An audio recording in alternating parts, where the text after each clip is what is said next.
Hello, fifth graders. This is the Unit 10 review for this unit. Feel free to watch this video. We're going to go over some of the concepts presented in this unit. Okay, the first concept that we're going to go over is graphing. Now, it's important to remember with graphing that you need to be looking at a couple different qualities of a graph in order to interpret it. The first thing that you need to consider outside of, well, we should label our x and y axis, is by looking at the scale.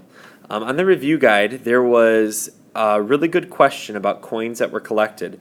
And on the y-axis, the interval was going up, and I'm going to change it for this one, was 0, 2, 4, 6, and 8.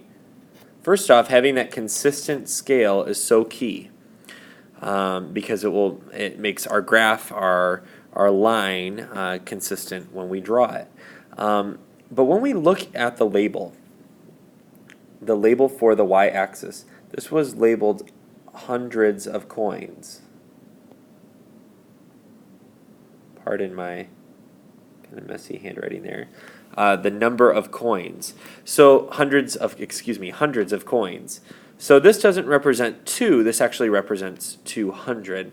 So make sure you're looking at both the scales, the x-axis and the y-axis, when considering the line that's drawn. Now in this unit we talked about linear lines. All of the lines that you'll run into are linear in nature. When you have 3 data points or however many data points you have, those should connect to one straight line. This is a good example of a linear line here. I'm drawing 3 sample points. Now this line will go on forever and ever, and that's why we draw an arrow at the end. Now it's possible for lines to cross over one another like so. That's completely fine. And we can then interpret data. We might be able to say, okay, based on if this was number of months, how many coins they had collected. If the red line was Bob and the blue line was Tammy, we'd be able to track and say, okay, at this point they had the same amount of coins. But afterwards, the red line, which is Bob, had more coins than Tammy. So these are just a couple things that you can do. With line graphs and looking at linear lines, one way to remember the linear word is, the first part of linear is the word line. Okay, it's a straight line that goes on and on forever. It never stops. It never is interrupted. The next type of problem we're going to look at is a pan balance problem. Now, in this problem, I have a side that has 4 triangles, and the other side is 4 triangles and 1 square. Now, the first thing that we want to look at is which side has, or how many variables are on each side. And I'm just going to call that variables. So in this case, there's 2 variables here, the triangle and the square, and there's 1 on the left side. We typically want to get the variables by themselves. And the way we do that is by taking some away from each side. Now, if Kadri and Avery were both in class and I took $1 away from one of them, it would only make sense that I take the $1 from the other. Likewise, we're going to take off the same thing on both sides. We're on this side with the 2 variables on the right side. I see my 2 triangles. Well, I can get rid of these 2 triangles here, but I need to get rid of 2 from the left side. So what I'm left with now is 2 triangles and 1 square. So I said, how many triangles equal 1 square? I could say 2 triangles equal 1 square. Or if they said, what is 1 triangle in squares? It would be the inverse, the opposite. We've used that word a couple times, the inverse. That refers to this right here. So the inverse of 2, because 2 is the same thing as 2 over 1, the opposite is 1 over 2. 1/2. Remember, for these problems, you will need to use problem-solving skills. You'll need to have endurance. You're going to need to be able to try things, as some of the problems are a little more complex, more complex than this one is. The last concept we're going to go over on this video is about the area and circumference of a circle.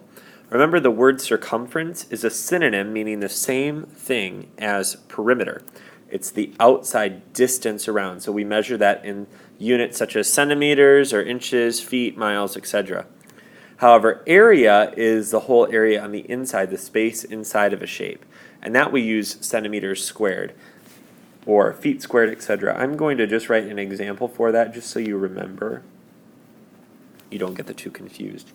Now we're going to do one sample problem for area and for circumference, and that will be I'll wrap up the video here. Now it's important that sometimes there are things that are labeled that go all the way across and we say, okay, that's 10 feet. Now it's important that we find the radius because the radius is from the center of the circle to the outside. That's the radius. But the diameter is the whole way across going through that center point. So it's important to kind of keep this in mind as you're looking at the problems.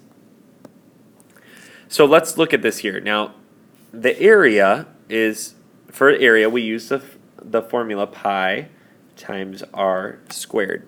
Remember that there's that hidden multiplication sign in between the pi and the r. Now for the test, and really all the time, you should be writing in the steps. So you should write your equation first and plug in your numbers. Pi, we're using 3.14 times 5 squared, because 5 is the radius, it's half of the diameter. 5 squared is 25, so 3.14 times 25.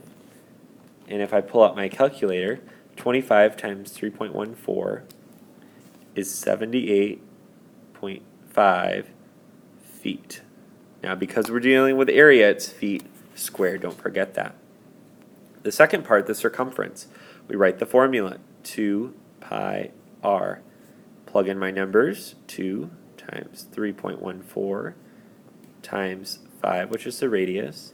And when I multiply these things together, I have 31.4 feet. Remember, because it is circumference, it's the distance around, it's the perimeter, we use just centimeters, or we just use feet. There's nothing squared, nothing cubed. I hope this video helped prepare you for the upcoming test.